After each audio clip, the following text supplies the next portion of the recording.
Student, welcome to Study Bird. मैं हूं आपकी होस्ट यशिता नेजा और आज की वीडियो में आपका स्वागत करती हूं।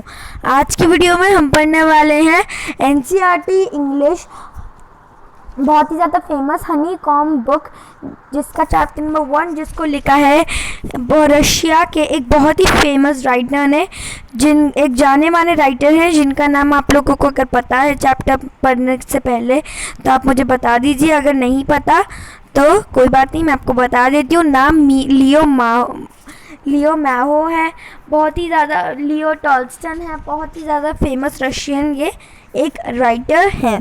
तो बिना किसी देरी करते हुए चलिए हम स्टार्ट करते हैं इसको चैप्टर को पढ़ते हुए।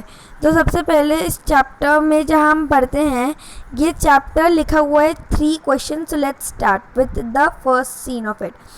The thought came to the Curtain King that he would never fail if he knew these 3 things that were what is the right time. That 3 things वो कौन सी चीज़ थी, आप एक बार मुझे कमेंट में बताइए। तो जो 3 चीज़ें उनके दिमाग में आई थी कि अगर उसे 3 शब्द का 3 क्वेश्चन का अगर उसको आंसर पता है ना, तो दुनिया मतलब कभी हार नहीं सकता है और कभी हार नहीं सकता है, उसे कोई हरा नहीं सकता। बेसिकली उसको कोई कभी भी डिफ़ीट नहीं कर सकता। क्या नहीं कर सकता? उसको कभी भी कोई डिफ़ीट नहीं कर सकता। बेसिकली उसके कहने का मतलब यही था कि उसको कोई डिफ़ीट नहीं कर पाएगा अगर वो अच्छे से मतलब अगर वो इन 3 जो शब्द हैं इनके आंसर जानता होगा। लेट्स सी कि वो शब्द जो थे वो वर्ड्स कौन से थे and what were the words question. तो पहला जो आंसर क्वेश्चन था जिसका आंसर उनको ढूंढना था किंग को, वो तो ये था व्हाट इज़ द क्वेश्चन जो फर्स्ट था वो ये था, एक मिनट, सॉरी एवरीवन, यस। सो जो पहला क्वेश्चन उनके दिमाग में था वो तो ये था what is the right time to begin something. दूसरा क्वेश्चन था which people should he listen to, और तीसरा था what is the most important thing he should do. कौन से क्वेश्चन थे एवरीवन? तो पहला तो था what is the right time to begin something. Begin something मतलब कौन सा सही टाइम है किसी चीज़ की शुरुआत स्टार्ट करने के लिए, कौन सा टाइम है किसी चीज़ को स्टार्ट करने के लिए। तो एक तो क्वेश्चन ये था। दूसरा क्वेश्चन जिसका सवाल उससे ढूंढना था, जवाब उसको ढूंढना था, वो तो ये था कि कौन से लोग हैं जिनकी बात उसे सुननी चाहिए, मतलब किसकी राय उसे लेनी चाहिए। बेसिकली किसकी एडवाइस, क्या बोलेंगे हम कि बेसिकली किसकी एडवाइस उसे लेनी चाहिए। एडवाइस का मतलब होता है राय, ठीक है। चलो आगे देखते हैं कि अब आगे क्या है इसमें। सो अब आते हैं लास्ट क्वेश्चन की तरफ, जो उसका लास्ट क्वेश्चन था उसके दिमाग में, what is the most important thing for him to do. कौन सी सबसे ज़्यादा इम्पॉर्टेंट मतलब होता है सबसे ज़्यादा ज़रूरी, नेसेसरी, ठीक है। तो आइए देखते हैं कि इसको क्या होता है। तो अब ये जो शब्द थे इसके आंसर, जो किंग था उसको इनके आंसर चाहिए थे इनके ना। तो अब आंसर निकालने के लिए वो क्या करता है, जो पूरा किंगडम है, वो किंग है तो वो खुद तो जाएगा नहीं ना, देख रहे इधर से उधर या आंसर अपने ढूंढने, तो वो क्या करता है अपने मैसेंजर्स भेज देता है। मैसेंजर्स का मतलब होता है लोग जो उसके मैसेजेस का मतलब तो आपको पता है, जो उसके मैसेजेस पहुंचाएंगे। जैसे कि आपने अभी लॉकडाउन था तो अगर आपने से किसी ने भी अगर रामायण या महाभारत देखी थी या कोई भी किंग की स्टोरी सुनी होगी, तो उसमें आप एक चीज़ देखेंगे, एक मैन होता है या फिर एक आदमी होता है जो स्पेशली जो नोटिसेस नहीं आते, जैसे कि नोटिसेस होते हैं अलग अलग नोटिसेस जो होते हैं जिनमें कुछ में इम्पॉर्टेंट नोटिसेस जिनमें लिखा होता है जैसे कि हम तुम्हारे यहाँ वॉर करेंगे, या हमारे यहाँ किसी का बर्थडे है तुम आओ, कुछ सेलिब्रेशन है उसके लिए आओ, किसी की शादी है तुम आओ किंग में। तो उसके लिए इनविटेशन देने के लिए क्या यूज़ होता था, तो इनविटेशन देने के लिए वो देश के कौन पहुंचाते थे, मैसेंजर्स पहुंचाते थे। तो जो किंग होता है वो खुद तो जाएगा नहीं क्योंकि उसके पास तो बहुत कम होते हैं ना, तो वो अपने मैसेंजर्स को भेज देता है अपने किंगडम में। तो अब वो ये जो होते हैं वो प्रॉमिसिंग करते हैं, मतलब वादा करते हैं कि अगर जिसने आंसर दे दिए वो उसको एक लार्ज अमाउंट ऑफ मनी देगा, मतलब खूब सारे पैसे देगा। तो होता है who would answer these questions. ठीक है, तो आपको मैं विश करती हूँ कि आपको समझ आ रहा होगा कि मैं क्या पढ़ा रही हूँ, and I wish that you all may be getting what I am trying to tell you guys. Yes, so अब इसमें मैनी वाइस मैन मतलब होता है, वाइस का मतलब होता है इंटेलिजेंट। मैं यहाँ पे फुल फॉर्म नहीं लिखने की कोशिश करती हूँ। इंटेलिजेंट समझदार आदमी आते हैं उस किंग के पास और उसको डिफरेंटली आंसर्स देते हैं, अलग अलग टाइप्स के आंसर देते हैं। तो पहला जो रिप्लाई होता है, in the reply to the first question, पहला क्वेश्चन क्या था? What is the right time to begin something? This was the first question. So only ठीक है, तो कुछ लोग जो होते हैं वो कहते हैं in the reply to the king that that he should prepare a timetable. Time क्या होता है? जैसे हमारे स्कूल में भी एक टाइम टेबल होता है ना कि फर्स्ट क्लास का ये होगा, जैसे फर्स्ट क्लास मैथ्स होगी, सेकंड ईवीएस होगी, ऐसे ही एक टाइम टेबल बनाते हैं और बोलते हैं कि उसको किंग को भी बनाना चाहिए और उसको स्ट्रिक्टली फॉलो करना चाहिए। तो पहला तो ये हो गया। अब कुछ जो अलग लोग होते हैं, थोड़े जो अलग टाइप के लोग होते हैं, वो उसको बोलते हैं कि सिर्फ एक ही वे है एवरीथिंग को प्रॉपर टाइम पे नहीं। फिर बोलते अदर लोग कहते हैं कि वो इम्पॉसिबल है, हो ही नहीं सकता, जो किंग है वो डिसाइड कर ही नहीं सकता एडवांस में कि क्या राइट टाइम है for doing something. Should notice और that was going on, avoid foolish pleasures. Foolish जो पागल वाली चीज़ों थी उनको वो कैसे इग्नोर करेगा? वो सब देखना का कुछ टाइम थोड़ा होता है, कभी भी कुछ भी हो सकता है, तो आप उसके लिए टाइम टेबल कैसे लगाओगे? तो ये सब दिमाग में आता है लोगों के।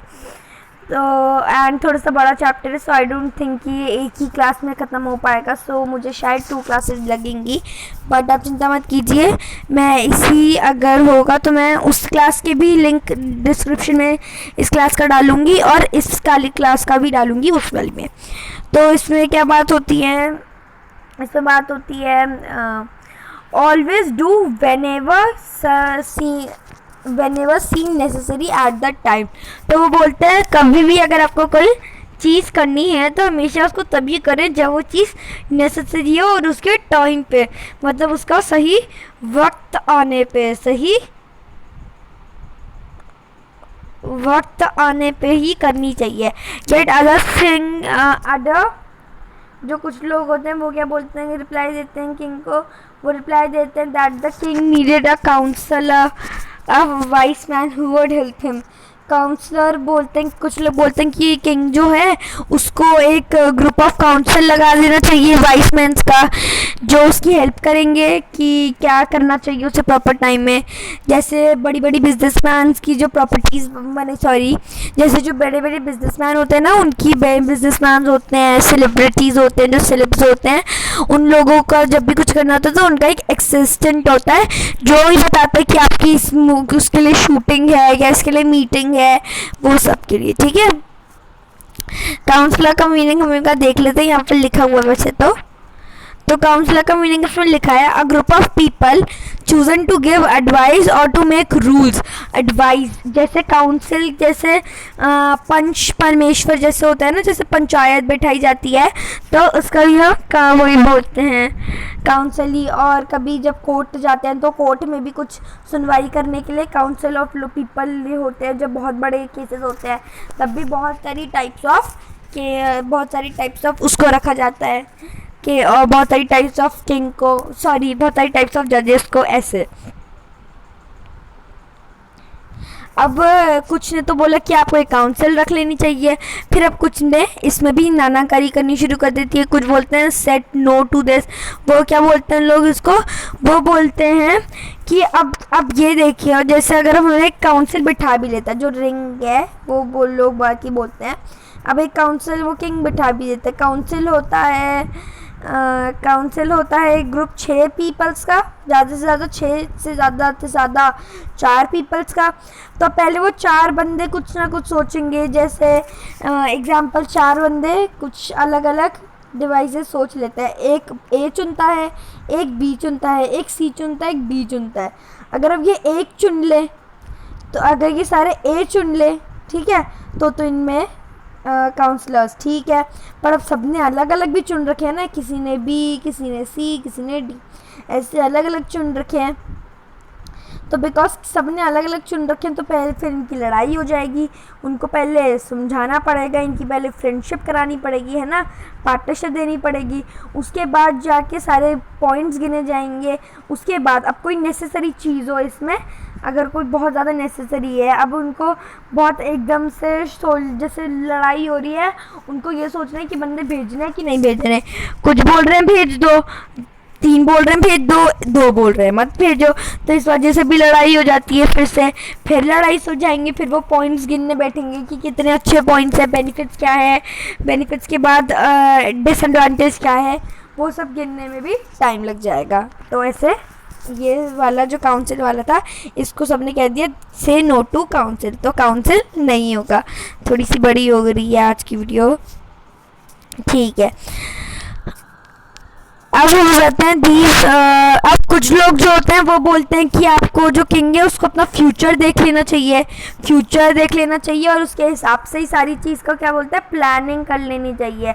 पर अब प्लानिंग कर, अब फ्यूचर देखना है। फ्यूचर कैसे दिखता है? फ्यूचर दिखता है मैजिशियंस के पास, और मैजिशियंस अब वो कहाँ जाए पहले, सबसे पहले किंग जाए मैजिशियंस के पास। कहाँ जाए? मैजिशियंस के पास।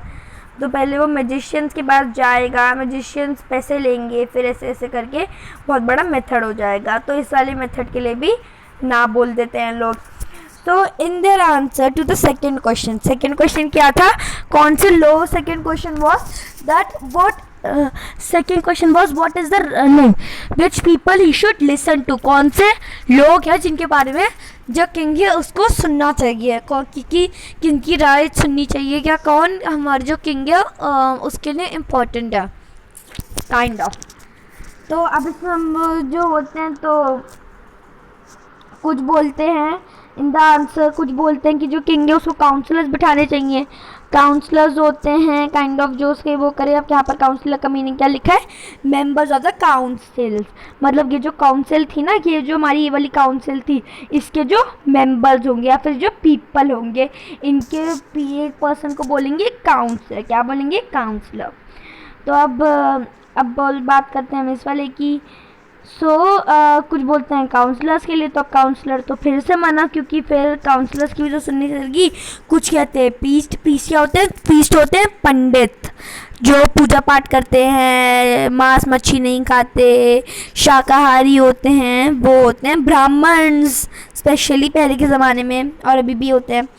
फिर कुछ बोलते हैं डॉक्टर्स की सुननी चाहिए, और कुछ कहते हैं मोस्ट नेसेसरी सोल्जर्स। कौन है मोस्ट नेसेसरी? मोस्ट नेसेसरी है सोल्जर्स। तो अब ये फर्स्ट क्वेश्चन के आंसर कुछ इस प्रकार आए थे किंग को। अब हम बात करते हैं सबसे लास्ट क्वेश्चन के लिए। तो लास्ट क्वेश्चन के लिए आता है, टू द लास्ट क्वेश्चन हम बोलते हैं उसको साइंस बहुत इंपॉर्टेंट है उसके लिए। कुछ बोलते हैं लड़ाई, और कुछ बोलते हैं वर्शिप या फिर रिलीजियस। तो ऐसे बात होती है, तो अब इसमें भी अलग अलग आंसर आ जाते हैं। तो अब ये देखो, जैसे जो फर्स्ट वाला क्वेश्चन था, क्वेश्चन नंबर 1 था, उसके लिए कितनी राय आती है? जो हमारा किंग था उसके लिए किंग के पास आती हैं 4 राय। फिर अब क्वेश्चन नंबर जो 2 था, उसके लिए हमारे किंग को कितनी राइज आती हैं? उसके लिए किंग को आती हैं 2-3 राइज, है ना, 3 से 4 के करीब राइज आती हैं। फिर आते हैं क्वेश्चन नंबर 3 था, क्वेश्चन नंबर 3 के लिए कितनी राइज आती हैं जो किंग के पास? क्वेश्चन नंबर 3 के लिए उसके पास 3 राय आती हैं। अब अगर सबके पास एक राय आई होती, कितनी पर राय आती होगी? अगर सबके इसके लिए भी 3 राय आती। अगर इनमें देखो, जैसे इसमें 4 आई है, एक में 3 आई है, 2 में 3 आई है, तो अगर सब में एक ही राय आ जाती, सिर्फ 1 राय ईच, तो एक बंदे को पैसे मिल भी जाते। पर अब राय ही नहीं मिली ना, तो अब किसी को पैसे भी नहीं मिलने वाले थे। अब किसी को, जहाँ उसने बोला था कि जो मुझे देगा मैं उसको राय अमाउंट दूंगा, तो अब वो अमाउंट देने से भी मना कर देता है। अब तो वो सेटिस्फाई नहीं था, तो वो सोचते हैं, एडवाइस ली जाती है एक हर्मेट की। हर्मेट होते हैं जो ये ना साधारण सा जीवन जीने वाले होते हैं, जो ज़्यादा चालाक नहीं होते, बस दिमाग के बहुत तेज होते हैं, बाकी ज़्यादा कोई इतना कुछ काम नहीं होता, पूरा जीवन वो साधारण लोगों के साथ बिता देते हैं। वो वाले लोग जो होते हैं उनको हम क्या बोलते हैं, उनको हम बोलते हैं हर्मिट। हर्मिट का यहाँ पर मीनिंग लिखा है, वो हम एक बार चेक करते हैं। Yes, a person who lives alone and leads a simple life, यही मीनिंग था जो मैंने आपको बताया था, बट मेरे हल्के से वर्ड्स अलग थे। ठीक है, तो ये सारे वो होते हैं। चलो अब नेक्स्ट पढ़ते हैं। सो जो एक हर्मिट था जिसके बहुत चर्चे थे देश में या किंगडम में उसकी विजडम के, तो जो हर्मिट होता है वो रहता है वुड्स के पास, तो एक वुड्स के पास यानी एक जंगल के पास काइंड ऑफ। तो वहाँ पर उसने कभी लीव नहीं किया था, मतलब वो कभी वहाँ से उतरा नहीं था। और he saw no one but simple people, उसने सिंपल पीपल देखे थे, कोई राजा वाजा नहीं देखे थे, देव देव नहीं भेज देखे थे। फिर आते हैं and so the king put an ordinary cloth, तो जो राजा होता है वो बोलता है चलो अब मैं ना साधारण से कपड़े पहन लेता हूँ वहाँ पर हर्मिट के घर में या उसकी हट में पहुँचने से पहले। तो जो किंग होता है ना वो अपने घोड़े और जो उसके बॉडीगार्ड होते हैं उनको छोड़ देते हैं और अकेला ही चले जाता है। As the king came near the hermit's hut he saw the hermit digging the ground in front of his way, मतलब वो उसको देखता है कि जो वो है hermit है वो बेचारा सा डिग कर रहा है ग्राउंड को। तो अब आगे हम देखते हैं क्या होता है कि कहानी में कितने पेजेस रह गए। चलो ज़्यादा नहीं रह गई कहानी, थोड़ी सी छोटी सी रह गई है। बाकी मैं आपको आज इसमें पूरी तो नहीं सुना पाऊँगी because that's a really big story. So मैं आपको बॉन्डेड तक की मैन की कहानी तक पहुंचा दूंगी आज, तो आपका आधा चैप्टर करीब मैं कोशिश करूंगी ख़त्म हो जाए। सो चलो अब वो हट में पहुंचता है, तो वो जो आदमी होता है उसने, जो हमारा ये किंग है, इसने तो कितने सिंपल से कपड़े पहन रखे हैं। ये हर्मिट है, तो हर्मिट को लगता है कि ये तो सिंपल सही है, तो वो इतना ध्यान नहीं देता और सिर्फ उसको ग्रीट करता है कि नमस्ते, और वो अपनी जो डिगिंग होता है उसमें कंटिन्यू हो जाता है। वो बहुत ज़्यादा बूढ़ा होता है और वीक भी होता है, पर तब भी वो अपना काम करते करते बहुत तेज़ तेज़ ना सांस भी ले रहा था, जैसे ऐसे होता है ना जब बहुत काम करते हैं, बहुत मेहनत करते हैं, तब जैसी सांस आती है वैसी आती है। The king went up to the hermit and said I have come to you.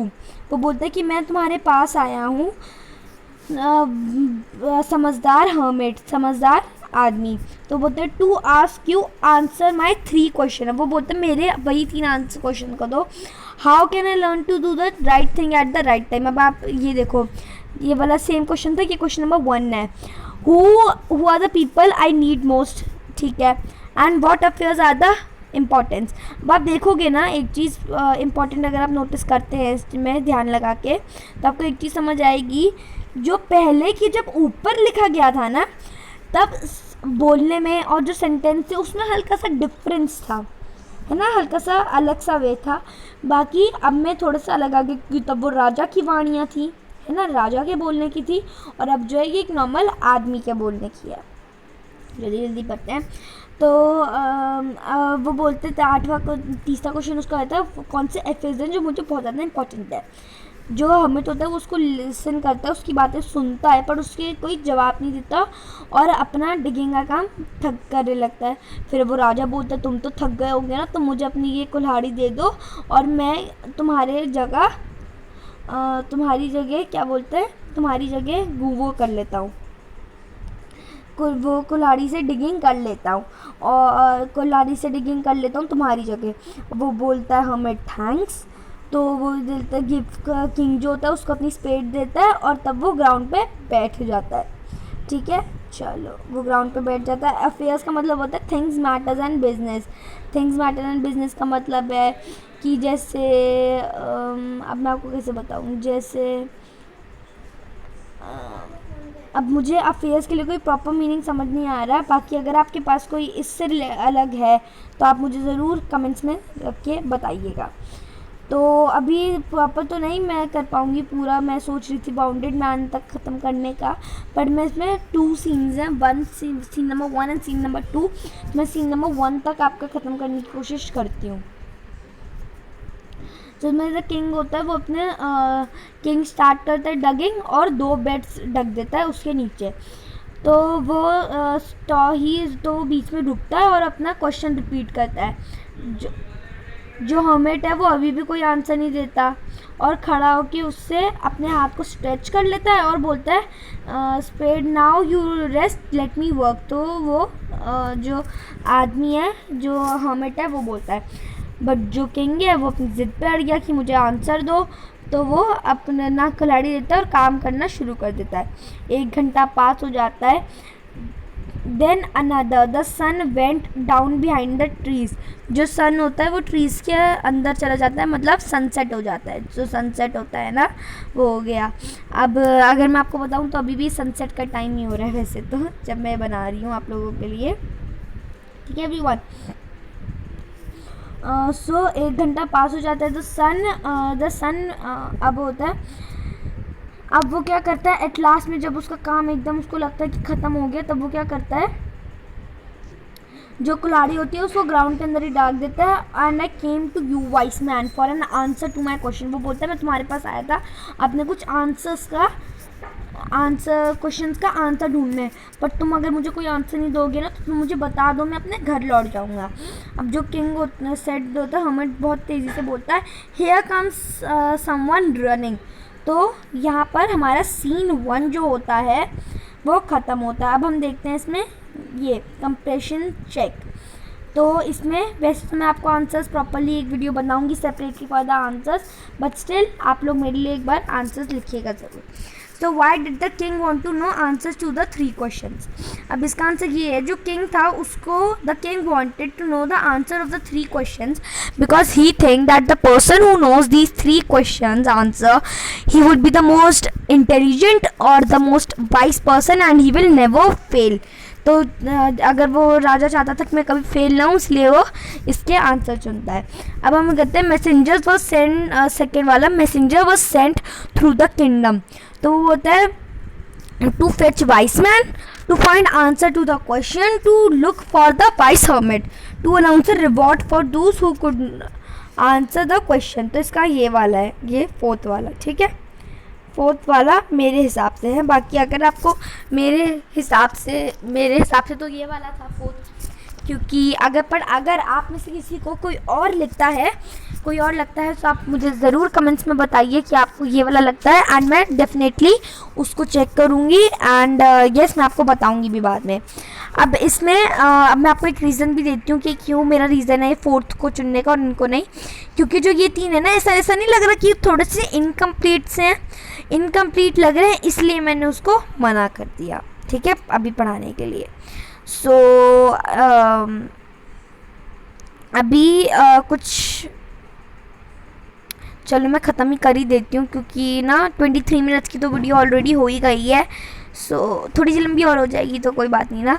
और आप मुझे एक और चीज़ भी बताना है कमेंट्स में, आपको क्या चाहिए, लाइक पूरी 30-40 मिनट्स की पूरी एक ही वीडियो चाहिए, या फिर आप चाहते हैं 15-15 मिनट्स की 2 वीडियोस। तो यहाँ पर हम स्टार्ट करते हैं। The king turned and saw a bearded man running towards them. His hands were pressed against his stomach, from which blood was flowing. When he reached the king, he fainted and he fell to the ground. The king and the hermit क्या कहते हैं, मैं पूरा आपको पहले पढ़ती हूँ उसके बाद ही समझ कर जाते हैं। तो remove the king and hermit together removed the man's clothing and found a large wound in his stomach. The king, तो वो जो दोनों होते हैं वो मिलके उसका कपड़ा उतारते हैं और फिर जो किंग होता है वो उसको वॉश करता है, और उसके जो वांटेड प्लेस होता है जहाँ पे उसको चोट लगी हुई, जहाँ पर उसको खून आ रहा है उसका, तो उसको अपना का हैंकरचीफ से उसको कवर कर देता है। बट जो खून होता है वो तो स्टॉप ही नहीं होता। तो जो किंग होता है ना वो उसको रिड्रेस करता है, मतलब उसकी ड्रेसिंग कर देता है अंटिल जो उसकी ब्लीडिंग की जो स्टॉप नहीं हो जाती। जो आदमी होता है वो फेल्ट अप बेटर करता है कि अब वो थोड़ा उसको राहत मिलती है, वो कुछ पीने के लिए मांगता है, तो किंग जल्दी से भागता है और उसके लिए फ्रेश पानी लेके आ जाता है। By the time the sun has set and the air was cool. तो बोलता है कि अब तो सन भी जा चुका है और एयर भी कूल हो चुकी है। जो किंग होता है वो हर्मिट की हेल्प से उस 100 मैन को हट में लेके जाता है और उसको बेड पे लिटा देता है। जो आदमी होता है अपनी आँखें बंद करता है और बेड पे शांति से लेट जाता है। अब जो किंग होता है ना वो भी शांति से लेट जाता है बाय हिज वॉक, क्योंकि वो बहुत थक भी गया था, उसने इतनी डिगिंग भी करी थी और वो ना घोड़े को दूर खड़े होकर के चल के भी आया था। So and he had done lay down on the floor and slept through the night. Then he awoke and after several minutes before he could remember. तो बाद में जब वो उठता है ना तो उसको बहुत टाइम लग जाता है याद करने पे कि वो क्या पर क्या कर रहा है, वो तो राजा है।